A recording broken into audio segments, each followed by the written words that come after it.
Et Jean-Pierre, vous réalisez de la même façon?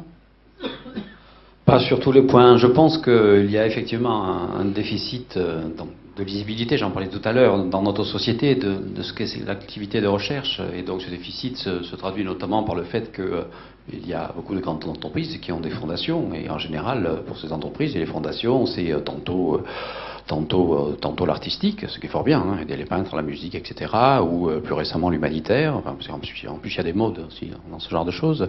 Et effectivement, les fondations scientifiques sont quasiment inexistantes, et, alors qu'elles ne le sont pas dans beaucoup d'autres pays. Donc là, je pense effectivement qu'il y a un sérieux effort à faire dans ce sens, à la fois de la part donc des sociétés, mais de notre part à nous, de notre côté à nous, de faire comprendre réellement les enjeux.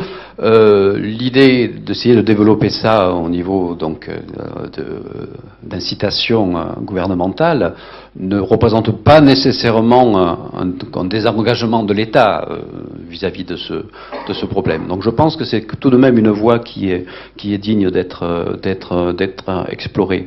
Sur la baisse générale du niveau des étudiants, je peux moins en parler qu'Étienne, parce que donc, étant directeur de recherche CNRS, je n'ai pas de charge d'enseignement. Et donc moi, les étudiants que je connais, c'est des étudiants qui sont simplement à plus haut niveau, c'est-à-dire ceux qui sont post-DEA et qui s'inscrivent en grande thèse de doctorat.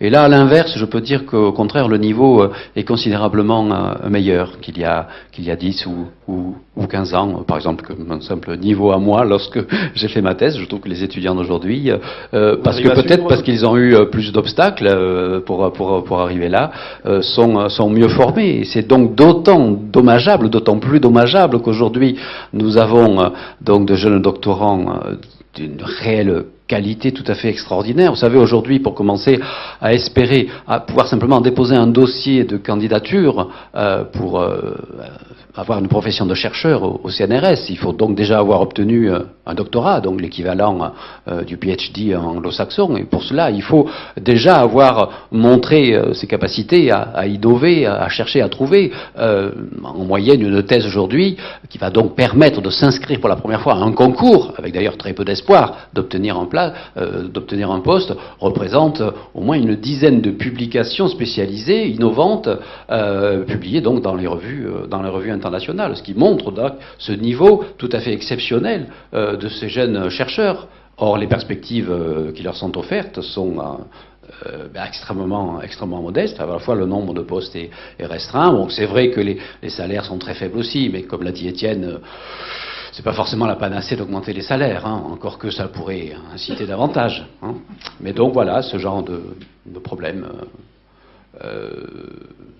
Manque de lisibilité. Mais au niveau du public, je trouve aussi qu'il y a un intérêt peut-être plus grand qu'ailleurs. Tu sembles avoir l'impression inverse.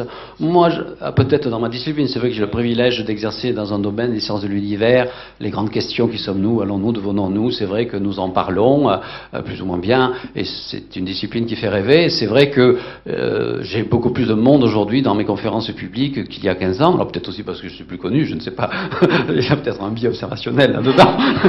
Ce n'est pas impossible, mais malgré tout, j'ai l'impression qu'au niveau du public, il y a une certaine attente, et en revanche, on n'est pas là pour accuser les médias, hein, parce qu'on a déjà lancé quelques pics, mais c'est vrai qu'il y a tout de même une disparition quasi totale de la culture scientifique à travers les grands médias. Je ne parle pas que de la télévision. Les grandes rubriques et les pages scientifiques qu'il y avait encore récemment dans Libération, par exemple, ont disparu. Il n'y a aujourd'hui plus que éventuellement des petits scoops. Voilà, ce qui est donc extrêmement dommageable pour la compréhension d'une véritable culture scientifique.